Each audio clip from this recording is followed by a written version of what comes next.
and welcome to the Sportscast, April 27th, 2018, NFL Draft 2008, first round completed, and we have Jeff Fawver on the line. Hey, Jeff, welcome to the Sportscast. Thanks, Santiago. So, Jeff, overall summary, what'd you think? Yeah, I mean, it's funny because in the draft, I think sometimes the better teams really separate themselves. I didn't really. If I had to pick my favorite pick and my least favorite pick, I like that the Broncos. I thought it was smart for them to take Chubb because they probably wanted to get a quarterback, but they didn't want to take just any quarterback. So getting Chubb is great value. Him paired with Von Miller is going to be potentially scary. And the team that I thought just dropped the ball was the Raiders. I mean, I don't know what they're doing. Regardless of how you feel about the player, it just seems as though the Raiders have holes all over the defense, and their offensive line is one of the highest paid in the NFL, and then you use a first-round pick on another lineman. Man, that's really you're going to end up leaving the cupboard bare other places. But it was interesting to see how many quarterbacks went too. I mean, even Lamar got taken by the Ravens later, so teams are definitely desperate to overturn every stone to find a quarterback. Yeah. I thought the night was really awesome. I was really not surprised that that Goodell got booed at the beginning. It was a really loud boos. Yeah, it's to the point where I almost think it's a game. Everybody's going to boo him everywhere he goes. I mean, he's got to be the least popular commissioner, and the thing about him is he just kind of picks and chooses his punishments on a whim. So he makes a lot of people mad, so he's going to get booed wherever he goes. Even though, he tried to, even though he brought 5 quarterbacks and 3 quarterbacks from the Cowboys, but that didn't really help his shield. Yeah, I was going to say, if they, if they're willing to boo with Troy Aikman up on the stage, they'll pretty much boo no matter what. Yeah, no one can help you. Okay, let's start for each pick and see what are your thoughts. Let's start for the first one. The Cleveland Browns selected Baker Mayfield. What are your thoughts? Yeah, I mean, if they really think he's the best quarterback in the class, I mean, I saw a lot. Some people thought that the Browns should go Saquon 1, and I really, the Browns have been trying to find a quarterback since 1999. So if they love Baker, I think it's the right move. Every quarterback in this class has their pros and cons, but I just think the fact that I really think he's probably a safer pick than Johnny Manziel. I know Manziel had personal issues. I don't think this guy has personal issues as much. So it should be a good one. I hope I hope Baker really does well, because when you go to Cleveland, and it feels like it's so toxic there, and hopefully it'll be a positive thing. I'll be curious to see how Baker develops. I mean, you're always a little bit concerned when you see his highlights and every throw that he's making, the guy's open by 15 yards, because it won't be that way in the NFL. But we'll see what happens. I mean, I think he's more talented than Manziel was. I think he's more of a playmaker than Manziel was, for what it's worth. Yeah. Pick number 2 was from the New York Giants. They went running back, Saquon Barkley. So this will help out their running game for the Giants. What are your thoughts? I mean, so I love Saquon Barkley. I love the player. I love his mentality. He seems like a good dude. I hated the pick, man. I mean, and I'm sure people disagree. I thought it was the Giants have a 37-year-old quarterback that has shown clear signs of, decay. I mean, I hate to use that word, but Eli Manning, I'm not saying he's bad, but he's not the quarterback he was. He's 37 years old. And by taking Barkley, the almost made kind of a win now move, and I just don't think the Giants are in a position to win now. Their defense is talented, but it didn't play well last year. So maybe they think they can get better performance from their talent and then run the ball a lot. But I just think it's risky. The Giants don't pick high very often, So now they pick really high. They have a 37-year-old quarterback, and they don't use that pick to get the next guy in line. I think there's some long-term risk there. I've heard that the backup Davis Webb has potential future. What have you heard about him? Yeah, I don't know a lot about Davis Webb. I mean, yeah, I know they just took him last year, and certainly the people inside that building know more than we do. And, I think the Giants are one of the best run organizations in the NFL. The thing about the Giants is when they're good, they're great. When they're good, they win Super Bowls. They finish well.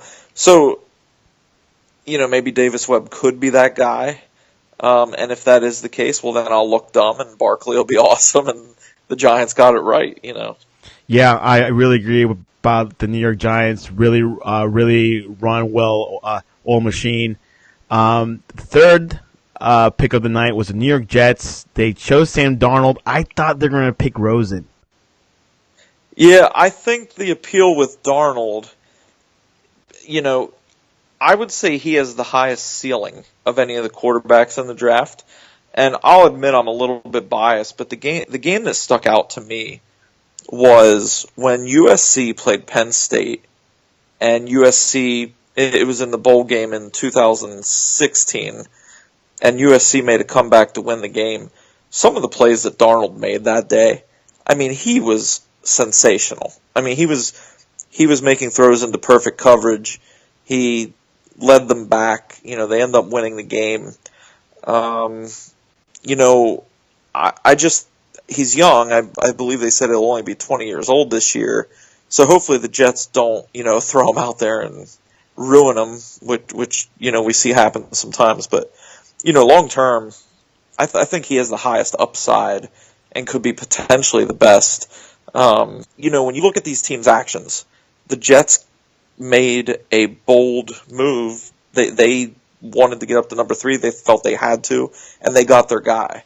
So obviously, the people inside their building must think really highly of him. And if you feel that way, then you get your quarterback. Yeah, Bridgewater will be probably playing this year, and then I guess they'll transition out to Sam Darnold. So we'll see what happens.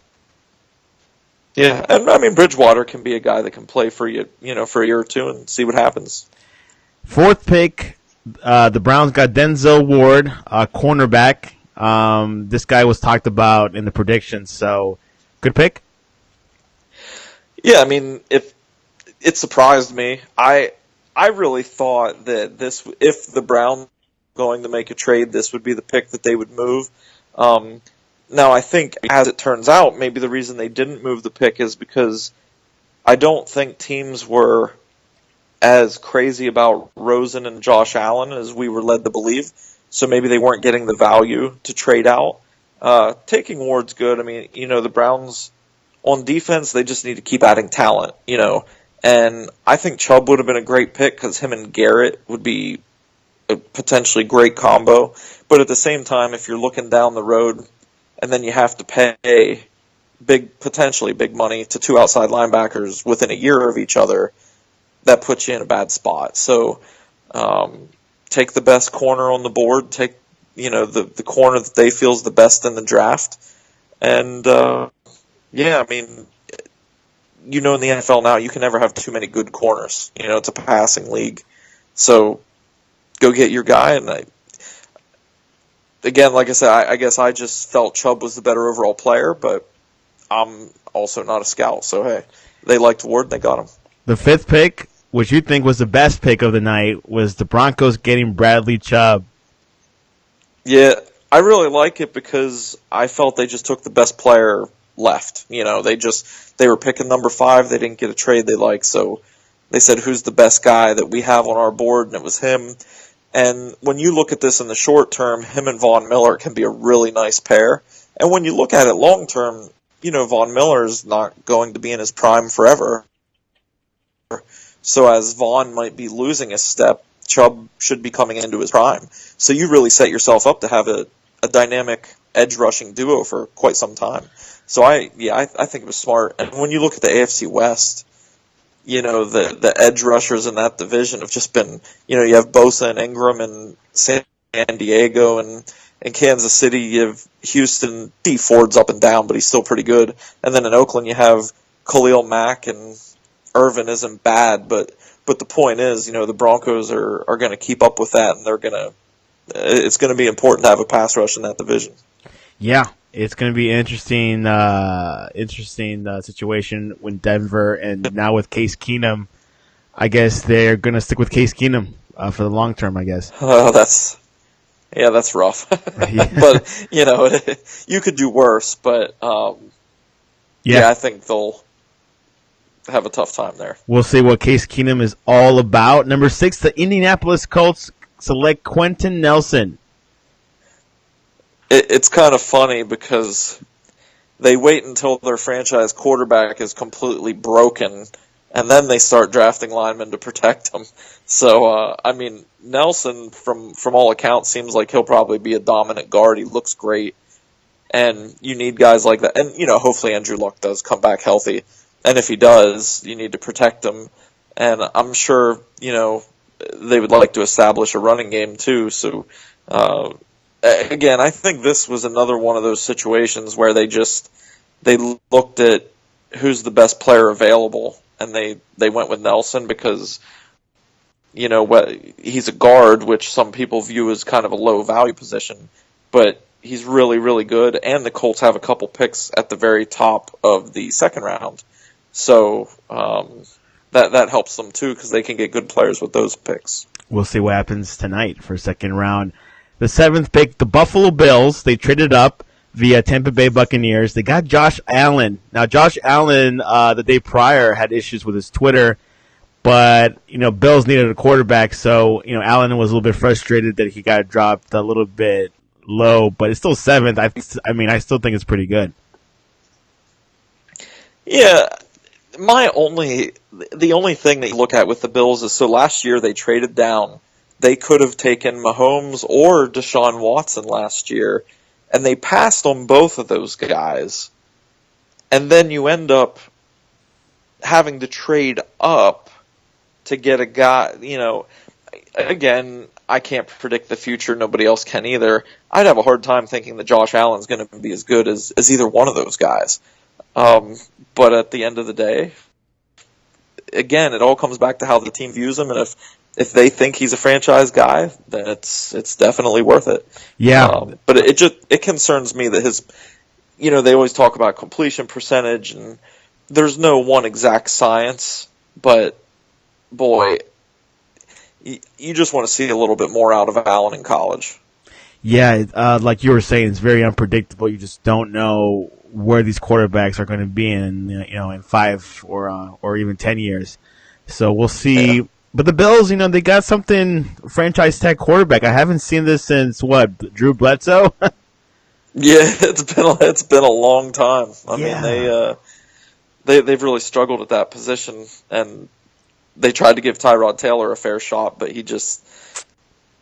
I think he's more of a temporary Band-Aid than a long-term solution. Exactly. And number 8, the Chicago Bears. They needed pretty much anyone. They got Roquan Smith, a linebacker from Georgia. Yeah, I mean, he's your guy that you hope to plug in the middle for the next 10 years. And every year that he plays 16 games, he'll lead your team in tackles. He covers a lot of ground, and the Bears have some talent on defense. I wouldn't say they're loaded or anything like that, but they're kind of in the early phases, and in terms of building their roster. So again, taking the best player that you can find that you have an opening for, and I really like Smith. I mean, from what I saw of him, he's really athletic. He's physical, and he could be the type of guy they could build their defense around. Number 9, San Francisco 49ers get Mike McGlinchey from Notre Dame. Yeah, you have your quarterback. You have Jimmy there now, so you want to protect him, and so I think that's a solid move. And I saw a lot of people talking about how he was kind of underrated, I guess, because of how good Nelson was.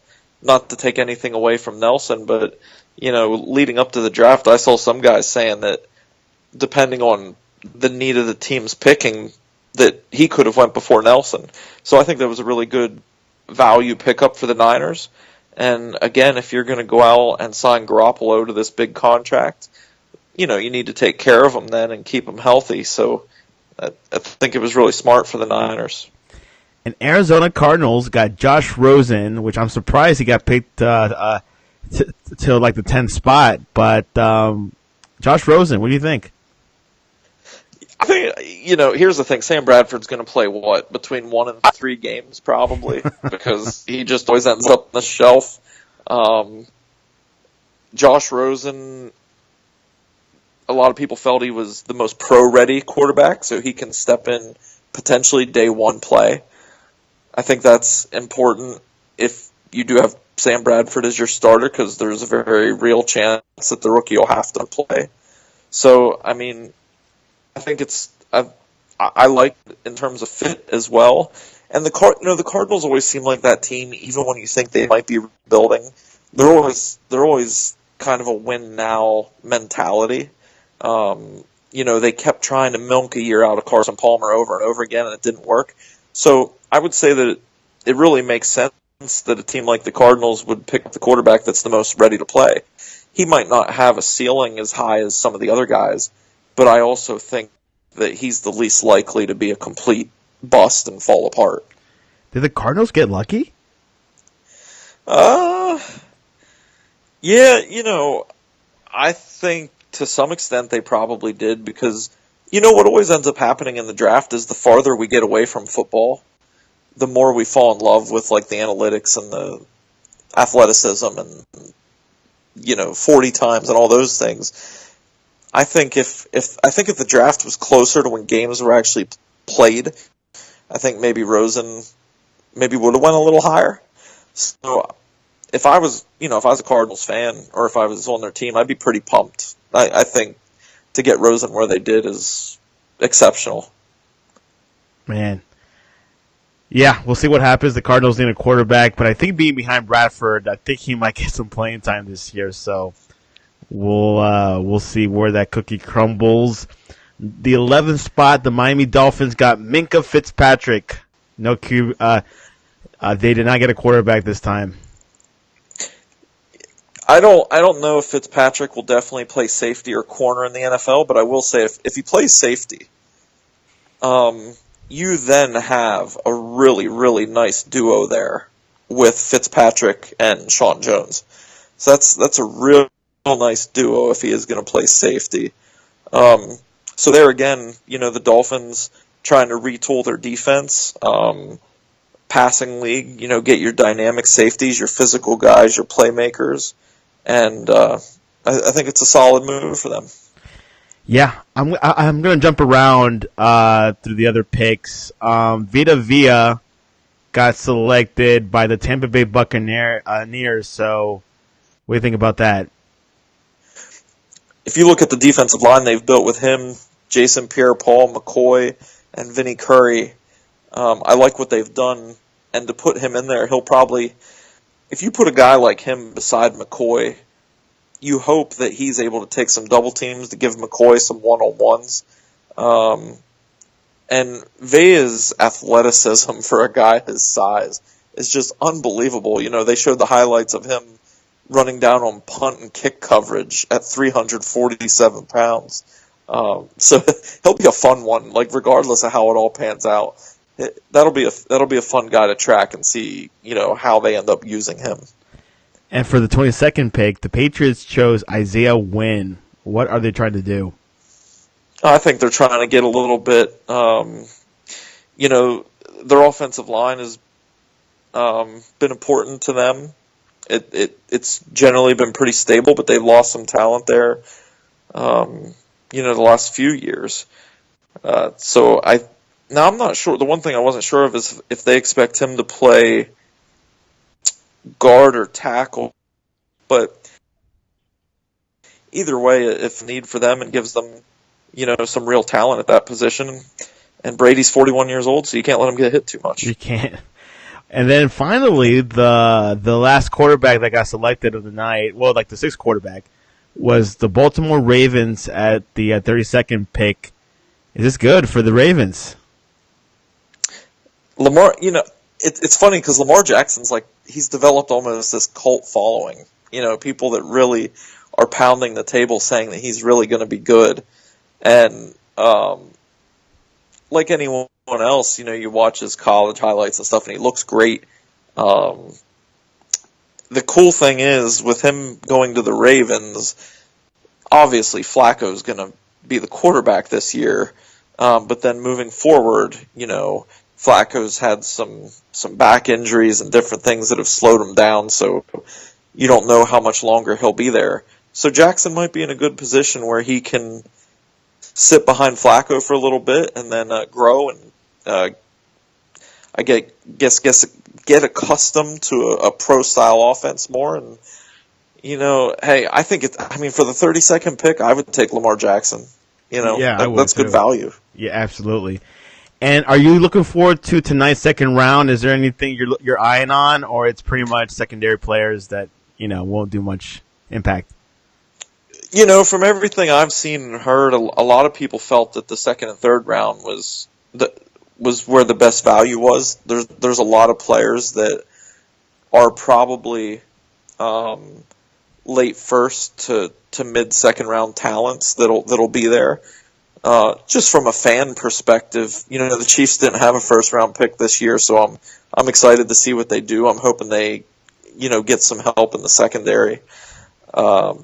But yeah, I think it'll be fun. And these next 2 days are where teams in many years they kind of separate themselves, because the first round, obviously there's still even a lot of bust in the first round, but the farther into the draft you go, the more difficult it is to truly identify who's going to be able to make it in the NFL. So especially when you start talking about depth and even special teamers and things of that nature, these next couple days are fun because that's where the better teams distance themselves. Yeah, and also one other pick that I forgot to mention was the Patriots getting Sonny Michael or Mitchell, running back from Georgia. That sounds like a good pick. Yeah, and I think they've always done the running back by committee, but maybe with him they'll have a guy that they can kind of give a few more carries and then have their third down back to go along with him. But yeah, the running back position with the Patriots is funny because they've never seemed to really value one guy a lot. But if you use a first round pick, obviously you must see something. And fit wise, I hate to make it too black and white, and this can come across as lazy, but when you have Tom Brady, running backs are going to have opportunities, whether it's out of the backfield or, who was the last team to play an 8-man front against Tom Brady? Yeah. Good luck with that. So you're going to, whatever running back plays with him is going to have opportunities. Now from the 6 quarterbacks last night, who do you think is the best of the 6? Oh man. So I think if you just said right now today, let's go play. Who would I want to play with today? Yeah. I would say Rosen is the best today. He's the most complete quarterback. Yeah, if you're not taking into consideration the future or how much they'll progress, I think Rosen's the best one today. But I think Darnold is the guy that has the potential to really end up being the best one in the class. Do you think Baker is first number 1 pick? Guys that get paid a lot more money than I make, decided that he is. So I would say he is. I know people like to make fun of the Browns, but it's hard to find a quarterback, and eventually they'll get it right. So Baker could definitely be that guy. Yeah, and did you see that picture of him imitating the Brett Favre phone call? Yeah, that makes me think he'll be a winner. I did see it. Yeah, which back then Brett Favre was a good quarterback. He was predicted to be good. Yeah, he was wild. He was wild early, but yeah, Favre. I mean, if Baker Mayfield has a career anywhere close to Favre, I think the Browns will be pretty pumped. And you say Denver probably had the best pick of the night. I think that was my favorite pick, just because I think sometimes in the draft, you see teams either overanalyze or you see teams get desperate and or nervous. Yeah. I mean, the Broncos have always been a win now team too, and with their quarterback situation, I'm sure they would have loved to take a quarterback, but they weren't going to take just any guy. So I think it was really smart to just go with Chubb, go heavy on defense, and maybe you can win some ugly games. Basically do the same thing the Vikings did with Keenum. Yeah, it's going to be an interesting situation. Like I said, these players will, some of them will play in the first season, some may not, and we'll see how it goes. Only history will tell. I'll look back at this year because it was, known for the year of the quarterback. So we should see what happens. Absolutely. All right, tonight NFL playoff games are going on tonight. Who do you have between Toronto and Washington? Toronto's up 3-2, and they're playing in Washington. I think Toronto will finish the series off. They have to. I mean, you say nice things about the Raptors, and then they let the Wizards back in the series. But I think the Raptors will take care of business and finish it off. Cleveland and the Pacers tonight. Cleveland is up 3-2 after a magical shot by LeBron to win the game. They're playing in Indiana. Do you think Cleveland can finish this thing off tonight? I think they will. I think LeBron's just going to, again, we talked about this earlier. You just can't pick against LeBron in a playoff series. It's just, he plays at a level that's unmatched, and he's tough, man. He's just so tough. So I think the Cavs will win. It feels like he's playing his best.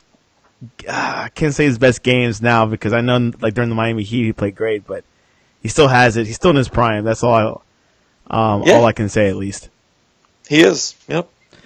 And tonight, OKC at the Utah Jazz. Utah is up 3-2, but they're playing in Salt Lake.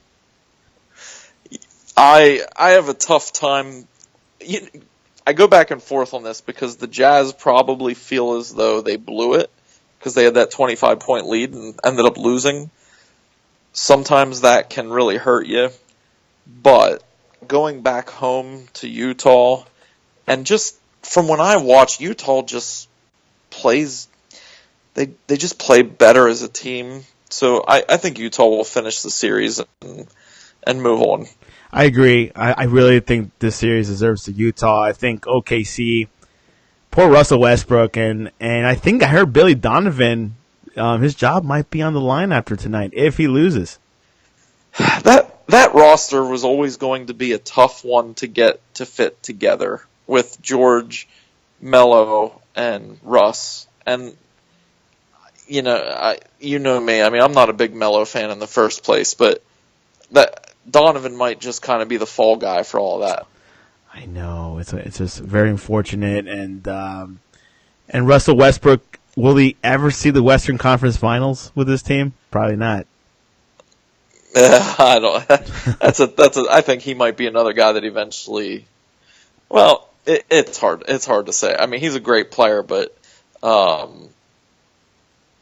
think it would take a very unique group of players to surround him with. Just because anytime you have a shoot-first point guard, it creates a little bit of a different dynamic on your team. Yeah. Which game will you be watching tonight?